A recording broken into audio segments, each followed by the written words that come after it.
జ్ఞానేంద్రియాలలో అతి ముఖ్యమైనది కన్ను.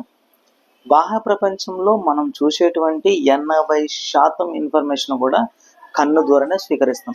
అలాంటి కన్ను కేవలం అంగుళం వ్యాస పరిమాణంలో ఉండే మానవ నేత్రం. అతి సున్నితమైన అవయవం. కన్ను గుడ్డు వెనక భాగాన ఉండేటువంటి రెటీనాలో 137 మిలియన్ అంటే 13,70,00,000 కణజాలం ఉంటుంది. మనం చూసేటువంటి సమాచారం ఏదైతే ఉందో ఆ సమాచారాన్ని మెదడుకి చేరవేసేదే ఈ రెటీనా. ఈ రెటీనాలో మళ్ళీ 2 రకాలు ఉన్నాయి. ఒకటి రాడ్స్, 2 కోన్స్. రాడ్స్ అనేటివి 13 కోట్ల కణజాలాలు ఉంటే కోన్స్ అనేది 70 లక్షలు. ఈ రాడ్స్ అనేటివి మనము నలుపు తెలుపు రంగులు చూడడానికి ఉపయోగపడితే కోన్స్ అనేది మిగతా అన్ని రంగులను చూడడానికి ఉపయోగపడుతుంది. మరొక వీడియోలో మరొక బాడీ పార్ట్ గురించి తెలుసుకుందాం. అంతవరకు అంటిల్ దెన్ బై బై.